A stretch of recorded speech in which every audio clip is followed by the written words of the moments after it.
ఈ సంవత్సరంలో ఏర్పాటు చేసిన ఉపవాస ప్రార్థన పండుగలలో ప్రాముఖ్యమైన మొదటి దినాన దేవుడు నాకు అవకాశం ఇవ్వడం, మీ మధ్యలో దేవుని యొక్క వాక్యాన్ని పంచుకోవడం చాలా సంతోషంగా ఉంది.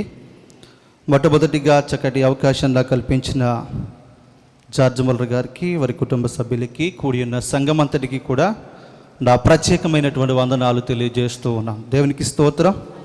ఈ రాత్రి కొద్ది నిమిషాలు ఎక్కువగా చెప్పి మిమ్మల్ని విసిగించను. కొన్ని విషయాలు ఉపవాస ప్రార్థన దాని ఉపయోగాల గురించి ఈరోజు మనము తెలుసుకోబోతూ ఉన్నాం.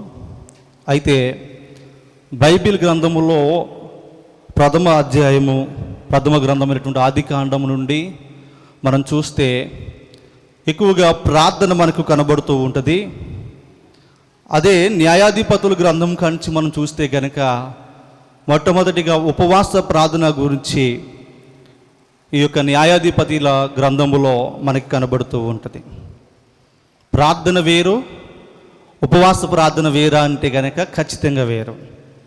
ప్రార్థన ఎప్పుడు చేసేది, ఉపవాస ప్రార్థన అవకాశం ఉన్నప్పుడు మనము కల్పించుకుని, లేక అవసరతల్లో ఉన్నప్పుడు ఉపవాసం ఉండి ప్రార్థన చేస్తే దాని ద్వారా ఇంకా అనేకమైనటువంటి మేలులు మనకు జరుగుతాయని మనం నమ్మాలి. దేవునికి స్తోత్రం కలుగునుగాక.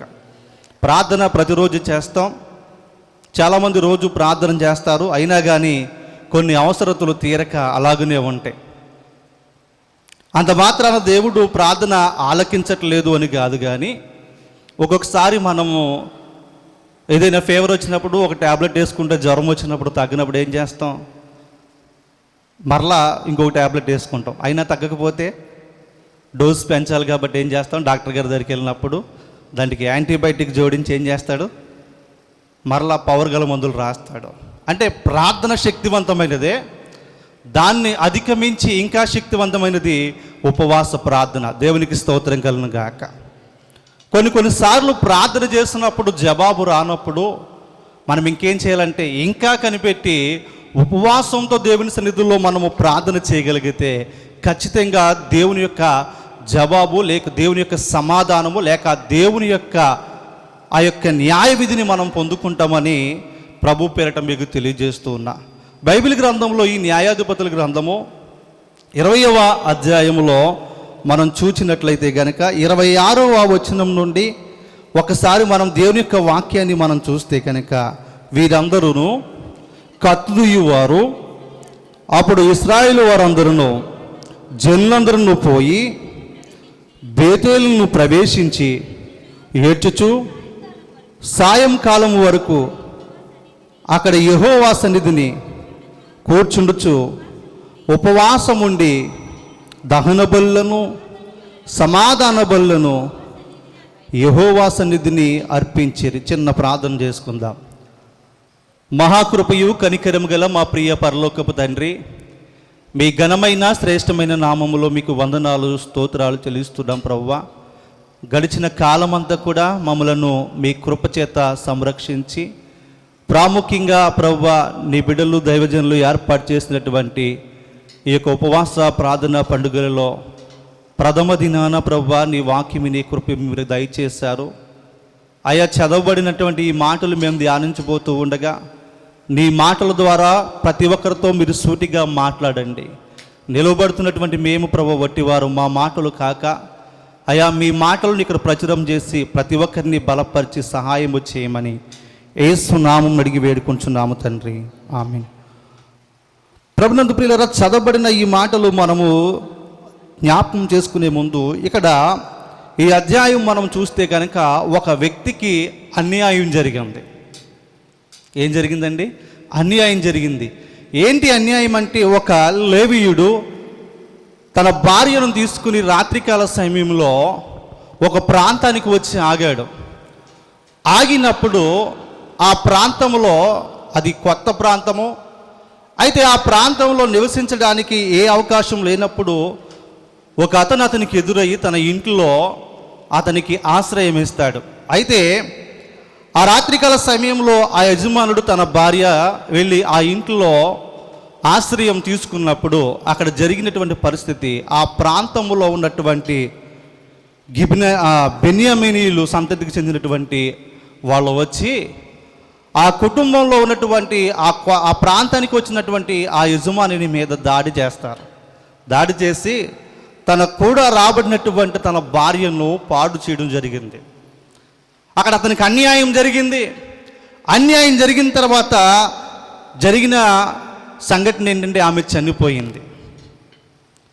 అతడు వారిని ఎదిరించలేక ఆ రాత్రి వాళ్ళకి అప్పగించి నిస్సహాయుడిగా నిలిచిపోయాడు. నిలిచిపోయిన తర్వాత తీరా తెల్లవారిన తర్వాత చూస్తే తన భార్య ప్రాణం పోయే స్థితిలో ఉంది, కన్ను మూసింది.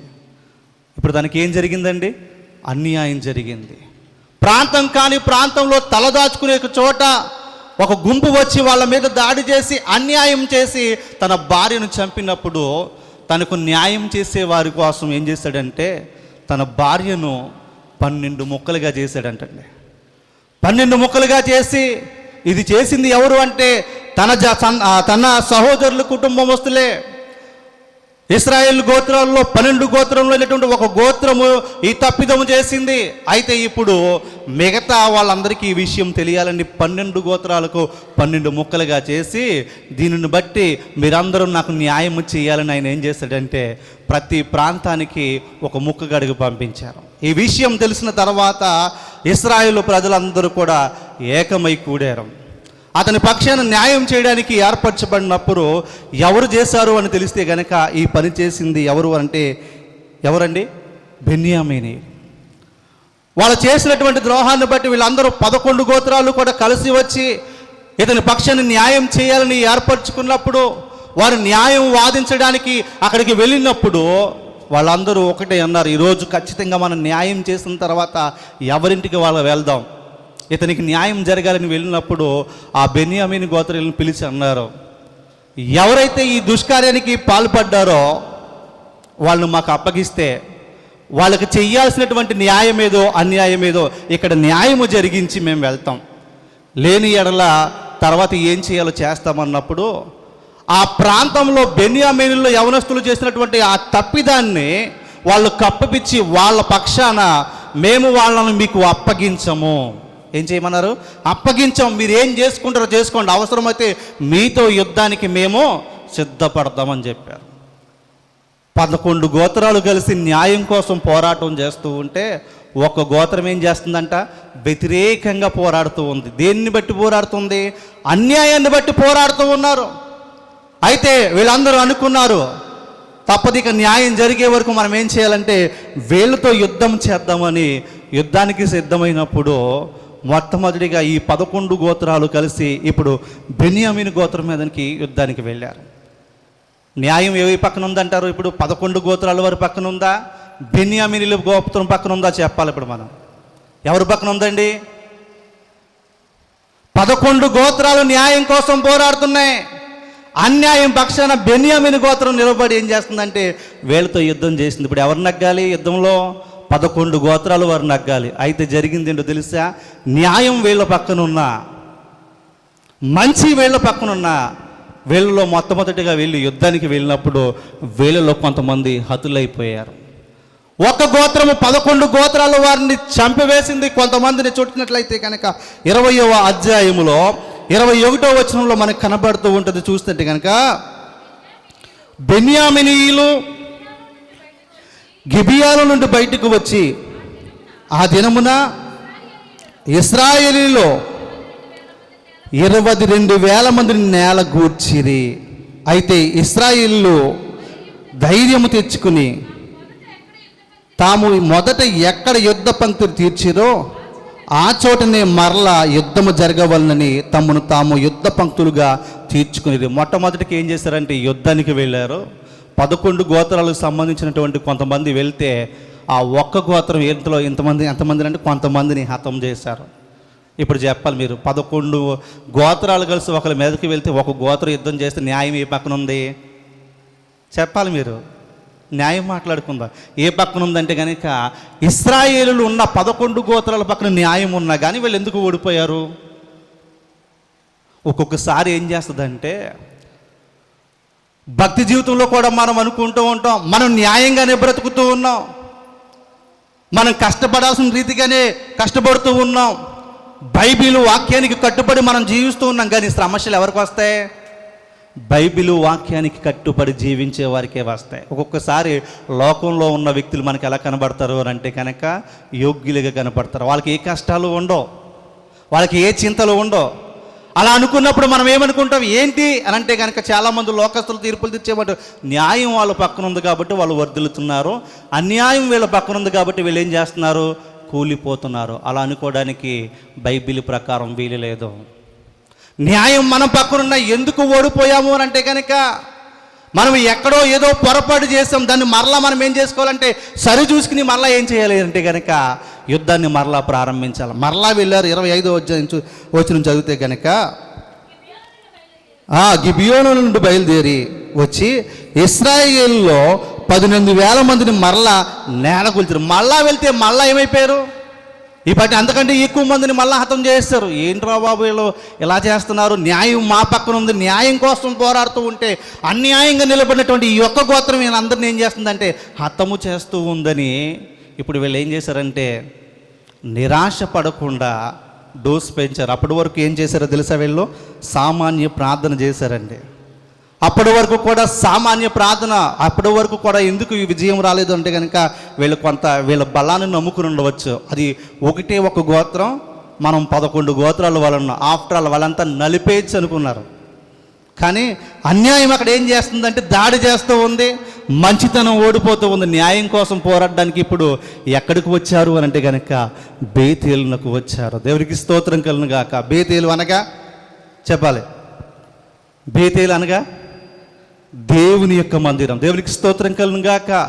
దేవుడు నివసించే స్థలం. ఇప్పుడు ఎక్కడికి వచ్చారు అంటే కనుక దేవుని సన్నిధిలోనికి వచ్చి ఇప్పుడు ఏడ్చుచు ఉదయము మొదలుకొని సాయంకాలం వరకు దేవుని సన్నిధిలో ఇప్పటి వరకు సామాన్య ప్రార్థన చేశారు. కాకపోతే ఇప్పుడు చేసే ప్రార్థన ఉపవాస ప్రార్థన. దేవునికి స్తోత్రం కలుగును గాక. ఏం ప్రార్థన చేశారండి? ఇప్పటి వరకు సామాన్య ప్రార్థన చేశారు, విజయం రాలేదు. ఇప్పుడు ఖచ్చితంగా విజయం కోసం, న్యాయం కోసం పోరాడుతున్నారు. ఉపవాసం ఉండి ప్రార్థన చేయగా చదవండి. బేతేలులో ప్రవేశించి ఏడ్చుచు సాయంకాలం వరకు అక్కడ యెహోవా సన్నిధిని కూర్చునుచు ఉపవాసం ఉండి దహన బలులను సమాధాన బలులను యెహోవా సన్నిధిని అర్పించిరి. ఆ దినములలో యెహోవా నిబంధన మందసము అక్కడే ఉండు. అంటే దేవుని యొక్క మందసం కూడా అక్కడే ఉంది. ఎక్కడైతే దేవుని యొక్క మందసం ఉందో అక్కడ నిలవబడి వీళ్ళు ఏం చేశారంటే దేవుని సన్నిధిలో ఉపవాసం ఉండి ప్రార్థన చేశారు. ఇప్పుడు ఉపవాసం ఉండి ప్రార్థన చేసినప్పుడు మరలా దేవుడు అన్నాడు, ఈసారి మీరు యుద్ధానికి వెళ్ళండి. మరలా వెళ్ళిన ముందుగా కొంచెం చేదు అనుభవం మరలా ఎదురైంది. ఈసారి ఇంకా గట్టిగా ప్రార్థన చేసి నిలబడితే ఆ ఇశ్రాయేలు అందరూ కలిసి 11 గోత్రాల వారు వాళ్ళ మీద యుద్ధం చేస్తున్నప్పుడు దేవుడు న్యాయము వీరి పక్షాన నడిపించాడు. దేవునికి స్తోత్రం కలుగును గాక. అప్పటి వరకు వెళ్ళి హతమైపోవడమే, కానీ ఈసారి వెళ్ళిన వాళ్ళు ఆ గోత్రాన్ని మొత్తం నేలమట్టు చేశారు. ఆ గోత్రంలో ఇంచుమించుగా 600 మంది మాత్రమే మిగిలారు. మిగతా గోత్రికులందరూ కూడా ఆ రోజు కత్తివాత చేత నశించిపోయారు. దేవునికి స్తోత్రం కలుగును గాక.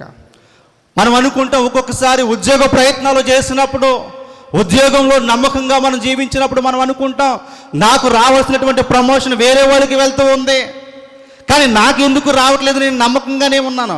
అయితే నువ్వేం చేయాలి తెలుసా? న్యాయం నీ పక్కనే ఉంది, కానీ న్యాయం జరగడానికి నువ్వేం చేయాలంటే ఇప్పటి వరకు చేసినటువంటి ప్రార్థన సామాన్య ప్రార్థన అయితే ఈ రోజు నుంచి నువ్వు ఉపవాస ప్రార్థనతో దేవుని కనిపెట్టి అడగాలి. దేవునికి స్తోత్రం కలుగును గాక. ఒక్కొక్కసారి న్యాయం మన పక్కనే ఉన్న అన్యాయమే నగ్గుతుంది. అన్యాయం ఎన్నిసార్లు నగ్గుతుంది?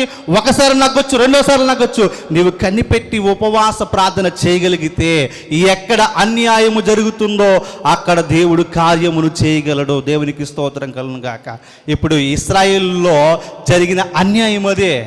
అన్యాయము గెలిచింది, కానీ ఉపవాస ప్రార్థన చేయగా అన్యాయాన్ని దేవుడు ఏం చేశాడంటే అక్కడే అరికట్టేశాడు. ఆలోచన చేయండి. ఒక్కొక్కసారి మనం మంచిగా ఉన్నప్పుడు ఎన్నో ఇబ్బందులు వస్తున్నాయి. అలాగని ఆత్మీయ జీవితాన్ని ఏం చేసుకుంటామంటే మనం పతనం చేసుకుంటాం. అలాగని ఇశ్రాయేలు 2 సార్లు ఓడిపోయాం కదని దేవుని సన్నిధిలో ప్రార్థన చేయకుండా ఉంటే వీళ్ళు ఎలా ఉండేవారంట? అసమర్థులుగా ఉండిపోయేవారు. న్యాయం దొరికేది కాదు. ఇంకా వీళ్ళు పతనమైపోయి ఉండవచ్చు. కానీ ఆ రోజు దేవుని సన్నిధిలో, దేవుని యొక్క సన్నిధికి వచ్చి ఉపవాసం ఉండి కన్నీరు విరుస్తూ దేవుణ్ణి అడిగారు, అయ్యా న్యాయం మా పక్కనే ఉంది, నువ్వు న్యాయం నీతి గల న్యాయాధిపతివి, నీ యొద్ద మాకు న్యాయము దొరకపోతే లోకంలో ఎక్కడా దొరకదయ్యా అని ఏం చేశారో తెలుసా? వాళ్ళు దేవుని సన్నిధిని అడగాల్సిన చోట ఉపవాసం ఉండి దేవుని సన్నిధిలో వారు ఏం చేశారంటే ప్రార్థన చేశారు. దేవుడు దేన్నైనా సరే దాటి వెళ్తాడేమో కానీ ప్రార్థనను మాత్రం దాటి వెళ్ళే దేవుడు కాదు. దేవునికి స్తోత్రం కలుగును గాక. బైబిల్ చరిత్రలో మనం చూసినప్పుడు ఎంతోమంది భక్తులు కన్నీరు కార్చి ఉపవాసం ఉండి ప్రార్థన చేసినప్పుడు ఎవరి ప్రార్థన ఆయన నిర్లక్ష్యం చేయలేదు. ఎవరి ప్రార్థన నిర్లక్ష్యం చేయనటువంటి దేవుడు నీ అవసరతలో నీవు ప్రార్థన చేస్తే నిర్లక్ష్యం చేయడు. నీవు నమ్మిక ఉంచి ప్రార్థన చేయగలిగితే కనుక ఇశ్రాయేలీయులు పొందుకున్నటువంటి విజయాన్ని నీవు నేను కూడా ఏం చేయగలమంటే పొందుకోగలం. అయితే పొందుకోవాలి అని అంటే కనుక మనం ఏం చేయాలంటే ఉపవాసం ఉండి మన ప్రార్థనకు జవాబు రానప్పుడు డోసు పెంచి ఉపవాస ప్రార్థన చేయగలిగితే దేవుడు నీ దగ్గరికి దిగి వస్తాడు ఖచ్చితంగా. దేవునికి స్తోత్రం కలుగును గాక. నెమ్మది లేని సమయంలో, మనకి ప్రతికూలమైనటువంటి సమస్యలు ఉన్నప్పుడు అనుకూలంగా ఆ పరిస్థితులన్నీ మారాలి అని అంటే కనుక మనం చేయాల్సింది ఏం చేయాలండి? ఖచ్చితంగా మనం ఉపవాస ప్రార్థన చేయాల్సిందే. అలా ఉపవాస ప్రార్థన చేసి ప్రియులారా, ఈ ఇశ్రాయేలు ప్రజలు బెన్యామీనుల మీద 11 గోత్రికులు కూడా ఏం చేశారో తెలుసా? విజయాన్ని పొందుకున్నారు. ఈరోజు ఇశ్రాయేలు ప్రజలు విజయం పొందుకోవడానికి గల కారణం ఉపవాసం. మరి నీవు చేయగలిగితే నీ జీవితంలో ఉన్నటువంటి సమస్యలు కూడా దేవుడు తొలగించడా? యథార్థంగా జరిగినటువంటి ఒక నిజ సంఘటన మీకు పరిచయం చేయాలని ఆశపడుతున్నాను. అమెరికాలో ఒక గొప్ప షాపింగ్ మాల్ ఉందంట. అది కొంత వ్యాపారానికి ప్రసిద్ధి చెందినటువంటి ప్రాంతంలో డేవిడ్ గ్రీన్ అనేటువంటి ఒక వ్యక్తి ఒక షాపింగ్ మాల్ ఏర్పాటు చేశాడు. దాని పేరు హబీ లాబీ అనేటువంటి సంస్థను ఏర్పాటు చేశాడు. అంతకుముందు ఆ వ్యక్తి ఏం చేసేవాడంటే ఒక కంపెనీలో ఏం చేసేవాడంటే ఉద్యోగం చేసేవాడు. ఆ కంపెనీలో ఉద్యోగం చేసిన తర్వాత కొంతకాలానికి ఆ కంపెనీలో మానేసిన తర్వాత చిన్ననాటి నుంచి కూడా దైవభక్తితో పెరిగాడు. తన తల్లి ఎంతో భక్తి శ్రద్ధలతో అతన్ని పెంచిన తర్వాత కొంతకాలానికి ఆ కంపెనీలో పనిచేసేటప్పుడు అక్కడ వేసుకునేటువంటి సూట్ ఒకటి ఈయన ఇంట్లో ఉండిపోయింది. ఒకనొక రోజున తన తల్లి చూసింది, నాయనా ఈ కోట్ ఎక్కడదరా అంటే, నేను ఇదివరకు గతంలో చేసినటువంటి కంపెనీలో వేసుకెళ్ళి ఆ డ్యూటీ చేసినప్పుడు ఇది ఖచ్చితంగా వేసుకుని వెళ్ళాలి, లేకపోతే లోనికి రానివ్వరు.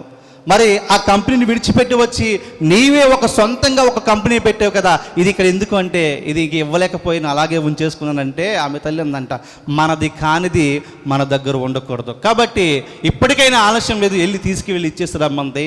తర్వాత ఇచ్చేసి వచ్చాడు. అంత నమ్మకంగా దేవునిలో ఎదుగుతున్నటువంటి ఆ వ్యక్తి ఒక కంపెనీ పెట్టాడు. అదే హాబీ లాబీ అనేటువంటి కంపెనీ పెట్టి అందులో అనేక రకమైనటువంటి షాపింగ్ చేయొచ్చు. ఆ యొక్క కంపెనీలో ఒకటే సంబంధించినటువంటి వస్తువులు కాదు, అన్ని రకముల వస్తువులు అక్కడ దొరుకుతాయి. అలాగ చిన్నగా స్టార్ట్ చేసినటువంటి ఆ కంపెనీ అంతకంతకు అభివృద్ధి చెందుతూ ఉందంట.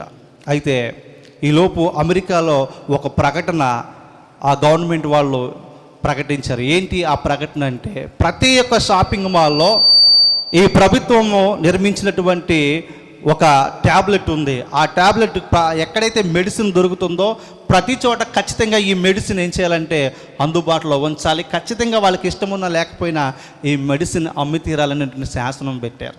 అయితే ఈయన దేవుని యొక్క వాక్యానికి కట్టుబడేటువంటి వ్యక్తి, దేవుని యొక్క వాక్యానికి వ్యతిరేకంగా ఏ పాపము చేయనటువంటి వ్యక్తి. అయితే ఆ ట్యాబ్లెట్ ఏంటో తెలుసా? ఆ ట్యాబ్లెట్ అబార్షన్ అవడానికి వాడేటువంటి ట్యాబ్లెట్. దానివల్ల మనం దాన్ని అమ్మితే కనుక పాపాన్ని ప్రోత్సహించవలసి వస్తుందని నా షాపింగ్ మాల్లో ఆ ట్యాబ్లెట్లు అమ్మడానికి వీలు లేదని నిరాకరించినటువంటి సమయంలో జరిగింది ఏంటో తెలుసా?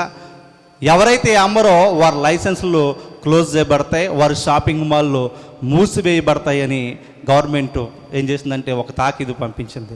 ఆయనకున్నటువంటి ప్రతి ఒక్క షాపింగ్ మాల్ను మూసివేయడం జరిగింది. దీన్ని తీసుకువెళ్ళి కోర్టులో వేశారు. హైకోర్టులో కేసు వేస్తే హైకోర్టులో న్యాయం ఏ పక్కన ఉంది ఇప్పుడు చెప్పండి? అతను చేసేది ఏంటి? తనకి ఇష్టం లేని ట్యాబ్లెట్ అమ్మనన్నాడు. ఇష్టం లేనటువంటి ట్యాబ్లెట్ అమ్మనందుకు షాపింగ్ మాల్ క్లోజ్ చేయడం న్యాయమా అన్యాయమా చెప్పండి ఇప్పుడు? అది దానివల్ల పాపము సపోర్ట్ చేసినట్టుగా ఆయనకి అనిపించి దాన్ని ఇష్టపడక ఏం చేశాడంటే, నేను అమ్మనన్నందుకు అతను షాపింగ్ మాల్ అన్నీ కూడా మూయించేశారు. చాలా నష్టం. రోజుకి కొన్ని కోట్ల రూపాయలు నష్టం వచ్చినప్పుడు ఆ కోర్టులో ఆ కేసు వేస్తే అన్యాయమే నగ్గిందంట. హైకోర్టులో ఇతడు అమ్మనందుకు న్యాయమే, ప్రభుత్వం వారి చర్యలు తీసుకోవచ్చని హైకోర్టులో అతనికి వ్యతిరేకంగా తీర్పు వచ్చింది. ఇప్పుడు ఏం చేయాలి? అతడు ఏ రోజు కూడా ప్రార్థన చేసే వ్యక్తే. అయితే మరలా ఆ యొక్క కేసును తీసుకువెళ్ళి సుప్రీంకోర్టుకి అప్లై చేశారు. సుప్రీంకోర్టుకి అప్లై చేసిన తర్వాత సుప్రీంకోర్టులో నాకు న్యాయం జరుగుతుందని ఆయన తినంగా ఉండలే. ఏం చేశాడో తెలుసా? ఆ రోజు నుంచి కుటుంబంతో కలిసి ఏం చేసేవాడో తెలుసా? న్యాయము జరిగే వరకు కూడా నేను భోజనము చేయనని ఉపవాసం ఉండి కుటుంబంతో పాటు ప్రార్థన చేయడం మొదలుపెట్టాడట. అలాగున ప్రార్థన చేయడం మొదలుపెట్టిన తర్వాత పిల్లరా ఇంచుమించుగా 2 వారముల లోపే సుప్రీంకోర్టులో కోర్టు వాయిదాకు వచ్చింది. సుప్రీంకోర్టులో అతని పక్షాన న్యాయం జరిగింది. దేవునికి స్తోత్రం కలుగును గాక. సుప్రీంకోర్టులో న్యాయం జరగడమే కాదు, రోజుకి అతనికి ఎంతైతే నష్టం వచ్చిందో అంతకు రెట్టింపుగా అతనికి చెల్లించాలని ఆ గవర్నమెంట్కు సుప్రీంకోర్టు తీర్పునిచ్చింది. ఎంతైతే నష్టపోయాడో అంతకు రెట్టింపు ఆ ధనమునిచ్చి మరలా తన షాపింగ్ మాల్స్ అన్నీ ఓపెన్ చేయడానికి సహకరించింది. ఏంటో తెలుసా? తాను తన కుటుంబము విశ్వాసంతో చేసినటువంటి ఉపవాస ప్రార్థన. దేవునికి స్తోత్రము కలుగును గాక. మనం అనుకుంటాం ఒక్కొక్కసారి మనము అనుకున్న పరిస్థితులన్నీ తారుమారుగా జరిగినప్పుడు న్యాయం నా పక్షం నుండి నేను ఓడిపోతున్నాను, న్యాయము నా పక్షానే ఉండి నేను చింతిస్తూ ఉన్నానని దుఃఖపడుతున్నావేమో. అలాంటి దుఃఖ సమయంలో నువ్వు చేయాల్సిందేంటో తెలుసా? ఉపవాస ప్రార్థన.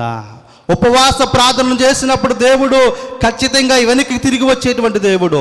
మనకు తెలుసు, దేవునికి వ్యతిరేకంగా పాపం చేసి దేవుని యొక్క శాపానికి గురైనటువంటి ఇశ్రాయేలు ప్రజలు కరువులో ఉన్నప్పుడు ఉపవాసం ఉండి వాళ్ళు ప్రార్థన చేయగా దేవుడు ఏం చేశాడో తెలుసా? వారి మొరను ఆలకించి మరలా వారి కరువును ఆయన తొలగించినటువంటి గొప్ప దేవుడు. దేవునికి స్తోత్రం కలుగును గాక. ఎందుకని ఈ విషయాలు చెప్తున్నానంటే, ఉపవాస ప్రార్థన నిన్ను దేవునికి దగ్గర చేస్తుంది.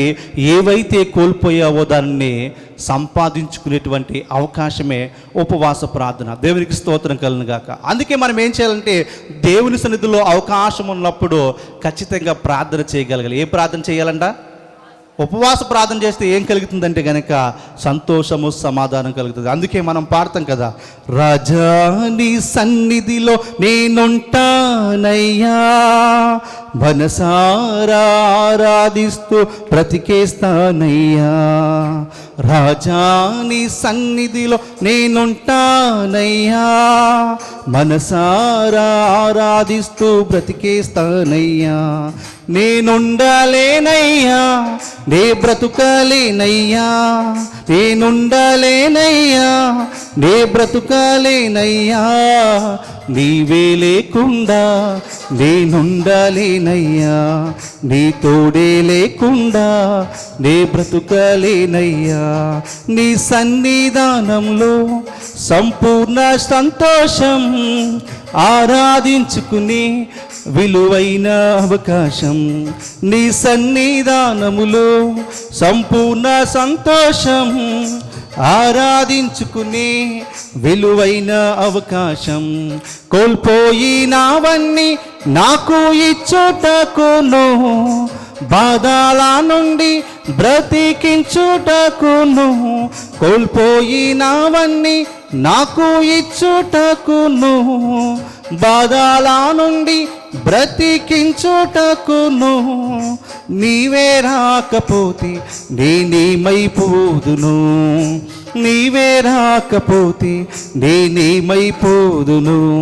నేనుండాలేనయ్యా, నే బ్రతుకాలేనయ్యా, నేనుండాలేనయ్యా, నే బ్రతుకాలేనయ్యా. నీవే లేకుండా నేనుండాలేనయ్యా, నీ తోడే లేకుండా నే బ్రతుకాలేనయ్యా. ఏవైతే కోల్పోయావో వాటిని తిరిగి సంపాదించుకోవాలంటే ఒకే ఒక ఆయుధం నీవు చేయాల్సిందే, ఉపవాస ప్రార్థన. ఉపవాస ప్రార్థన మనము చేస్తున్నప్పుడు ఏదైతే మనకి దూరాన ఉందో దాన్ని సమీపంగా తీసుకొచ్చి దేవుడు పెడతాడు. యోవేలు గ్రంథంలో మనం చూసినట్లయితే గనక 1వ అధ్యాయంలో ఇక్కడ తెలియజేస్తూ ఉన్నాడు ఇశ్రాయేలు ప్రజలకు. చూడండి, 1వ అధ్యాయము 2వ వచనాన్ని మనం చూస్తే కనుక 3వ వచనం, ఈ సంగతి మీ బిడ్డలకు తెలియజేయడి, వారు తమ బిడ్డలకును ఆ బిడ్డలు రాబో తరం వారికి తెలియజేయుదురు.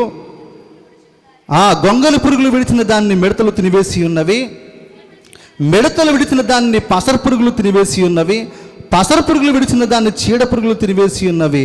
మత్తులారా మేరుకుని కన్నీరు విడివిరి. దేవునికి స్తోత్రం కలుగును గాక. ఇప్పుడు ఇశ్రాయేలు ప్రజల పరిస్థితి ఎలా ఉందో అంటే కనుక వాళ్ళు పంటలు వేస్తూ ఉన్నారు. పంటలు వేసిన తర్వాత మొట్టమొదటిగా గొంగలి పురుగులు వచ్చి ఏం చేస్తున్నాయంట?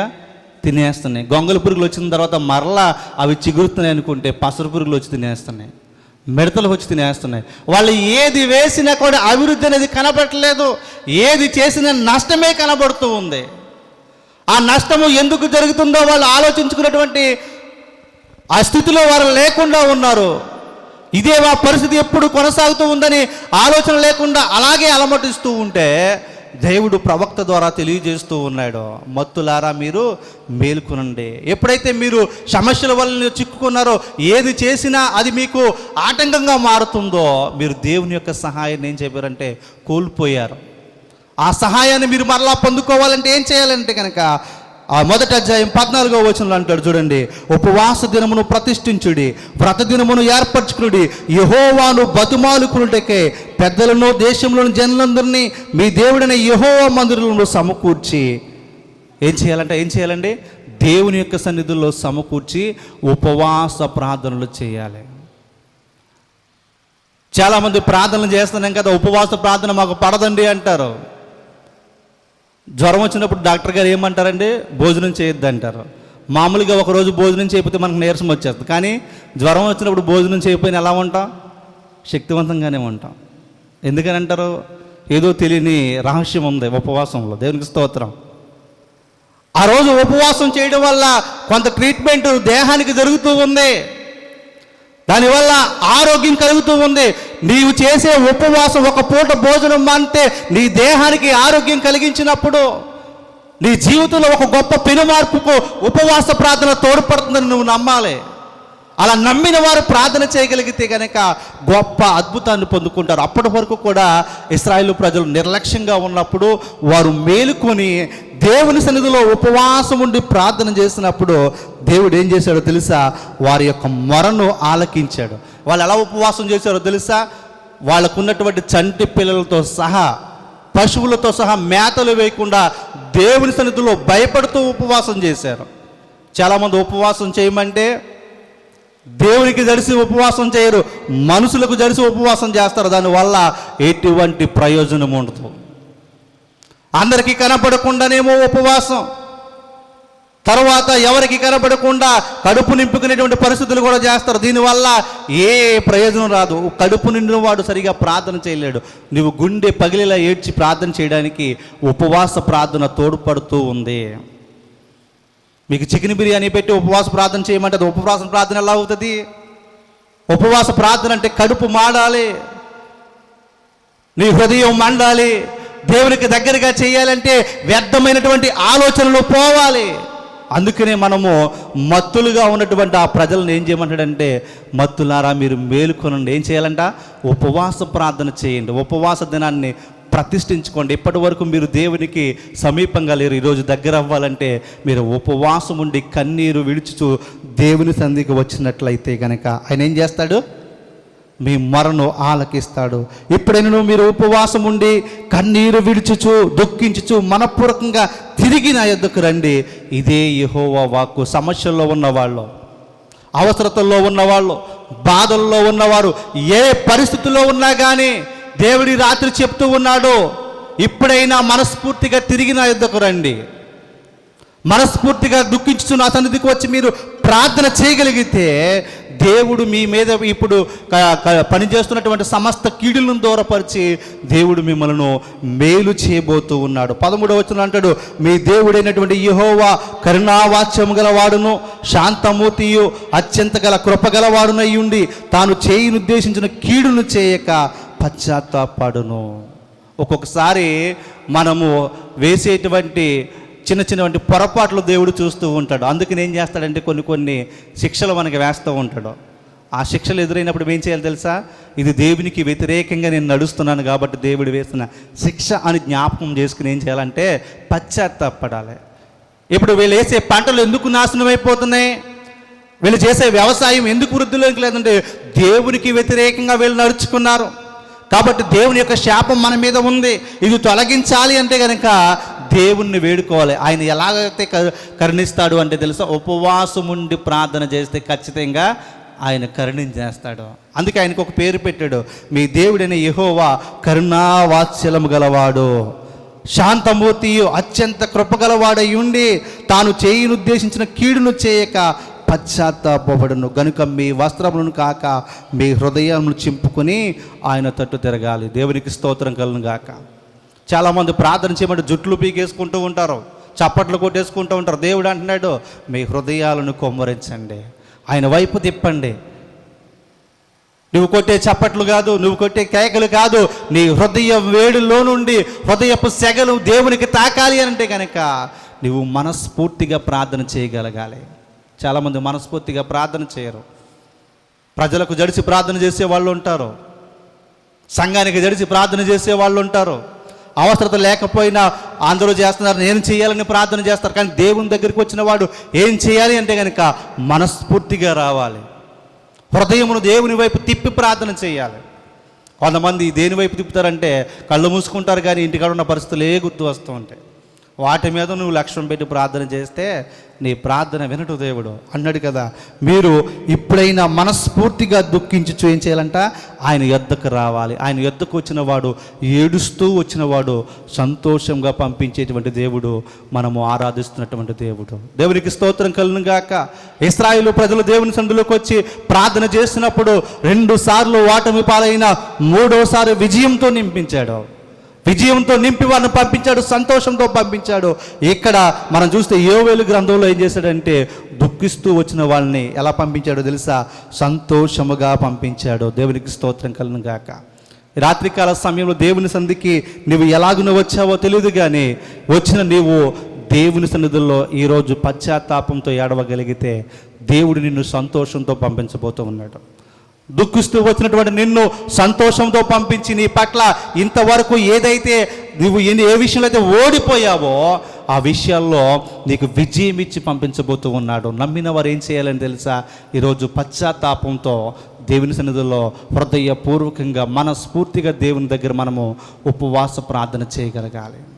ఉపవాస ప్రార్థన నీ పరిస్థితులను తారుమారు చేస్తుంది, నీ జీవితాన్ని సరిచేస్తుంది. కాబట్టి దేవుడు మనకిచ్చినటువంటి ఈ అవకాశాలను మరి ఈ వారం దినములు కూడా దేవుని సన్నిధిలో గడిపి ప్రార్థించే అవకాశం దేవుడు మనకి ఇచ్చాడు అంటే ఈ రాత్రికాల సమయంలో ఆలోచన చేయండి. ఇది దేవుడు నీకు నాకు ఇచ్చినటువంటి విలువైనటువంటి చక్కటి అవకాశం. వాళ్ళు ప్రార్థన చేయగా దేవుడు వారిని ఆలకించాడు. నీతిగల న్యాయాధిపతి దగ్గరికి వచ్చి వాళ్ళు ప్రార్థన చేయగా దేవుడు వారిని కరుణించి సంతోషంతో పంపించాడు. ఈ రాత్రి దేవుడు నిన్ను కూడా అలాగే పంపబోతూ ఉన్నాడు. అయితే ఈ వాక్యమైన నీవు దేవుని యొద్ద మనస్ఫూర్తిగా ప్రార్థన చేయగలిగితే, కన్నీరు విడిచగలిగితే కనుక నీ కన్నీరును నాట్యముగా మార్చి సంతోషముగా ఆయన నిన్ను పంపించబోతూ ఉన్నాడు. నమ్మిన వారి రాత్రి ప్రార్థన చేద్దామా? అవునయ్యా, నీ సన్నిధికి నేను దుఃఖంతో వచ్చాను, సమస్యలతో వచ్చాను, ఎంతో కాలం నుంచి సమస్యలతో యుద్ధం చేస్తూ ఉన్నాను. ఎన్నోసార్లు ప్రభు నేను యుద్ధంలో నిలబడి ఓడిపోయాను. కానీ నీ ప్రజలు నీ పక్షాన ఉపవాసం ఉండి ప్రార్థన చేయగా వారి మొరను ఆలకించిన దేవుడా, నా మొరను ఆలకించవా, నా ప్రార్థన ఆలకించవా, నా ప్రార్థనకు జవాబు ఇవ్వంటే కనుక ఖచ్చితంగా ఈరోజు ఆయన ఇవ్వడానికి సిద్ధంగా ఉన్నాడు. దేవుడు సిద్ధంగా ఉన్నప్పుడు నువ్వేం చేయాలంటే ఉపవాసం ఉండి ఆయన వేడుకో. ఈ రాత్రి దేవుడు నీతో మాట్లాడింది ఎందుకు తెలుసా? నీ సమస్యలు తొలగించాలని నేను ఆశపడుతూ ఉన్నాడు. నీ జీవితంలో కోల్పోయినవన్నీ తిరిగి ఇవ్వాలని ఆశపడుతున్నాడు. నమ్మిన వారందరూ ఈ రాత్రి ప్రార్థన చేద్దామా? అవునయ్యా, ఎన్నో కోల్పోయాను ప్రభువా, ఎంతో సమయాన్ని కోల్పోయాను, ఎన్నో ఆశీర్వాదాలు నేను కోల్పోయాను. ఈరోజు తిరిగి సంపాదించుకునేటువంటి భాగ్యం నాకు దయచేవా. ఈ రాత్రి నాతో మాట్లాడినందుకు నీకు స్తోత్రాలు. ఈరోజు నిజముగా నీ సన్నిధిలో ప్రభువా నీ వైపు నా హృదయాన్ని హృదయాన్ని తిప్పి మనస్ఫూర్తిగా నువ్వు దగ్గరకు వచ్చి ప్రార్థన చేస్తున్నాను, నా ప్రార్థన ఆలకించవని ప్రార్థన చేద్దామా? అందరూ కూడా మోకరించి ప్రార్థన చేసుకుందాం. ఈ రాత్రి దేవుడు నీతో నాతో మాట్లాడిన మాటలను బట్టి దేవుని సన్నిధిలో ప్రార్థన చేద్దామా? అవును ప్రభు, నీ యొద్దకు వస్తే ప్రభునైనా ఓడిన చోటే విజయాన్ని ఇవ్వగలవాడవు అయ్యా. నైనా సమస్యలతో సతమతమవుతున్న వారిని ప్రభువా ఆ సమస్యలు తొలగించి పరిష్కారం ఇవ్వగలవాడవని అయ్యా ఈరోజు నాతో మాట్లాడావు కదా ప్రభువా. ఈరోజు ఈ రాత్రి ప్రభు నీ సన్నిధిలో మొరపెడుతున్నారు అయ్యా, నీ బిడ్డలకు సహాయము చేయండి అని ప్రార్థన చేద్దాం. ప్రార్థన చేసుకుందాం. పరిశుద్ధుడా నీకు వందనాలు. రాత్రికాల సమయంలో ప్రభువా ఉపవాసంతో ప్రార్థన చేయనప్పుడు అయ్యా మా ప్రార్థనలు ఆలకిస్తావని, ఓడిన చోట విజయం ఇస్తావని, సమస్యల నుండి ప్రభు మమ్మల్ని విడిపించి మేలు చేస్తావని ఈరోజు ప్రభు నీ వాక్యం ద్వారా మాతో మాట్లాడావు. అదే నమ్మకంతో ఈ రాత్రి మేము ప్రార్థిస్తూ ఉన్నామయ్యా. నీ బిడ్డలు ప్రభు ఏ అవసరంతో ఈ రాత్రి ప్రార్థిస్తున్నారో వాక్యం విన్న ప్రతి ఒక్కరి హృదయంతో ప్రభు నైనా మీరు మాట్లాడారు, సంధించారు అయినా ఈరోజు ప్రభు వారి హృదయాల్లో సంతోషం నింపండి, వారికి ఉన్న బాధలు తొలగించండి, అయినా సమాధానంతో నీ బిడ్డలను పంపించండి ప్రభువా. ఈ మాటలు నీ బిడ్డల హృదయాల్లో నైనా ఫలింపచేసి సంతోష సమాధానాలతో నీ బిడ్డలను నింపమని యేసు నామమున అడిగి వేడుకొంచున్నాము తండ్రి. ఆమేన్.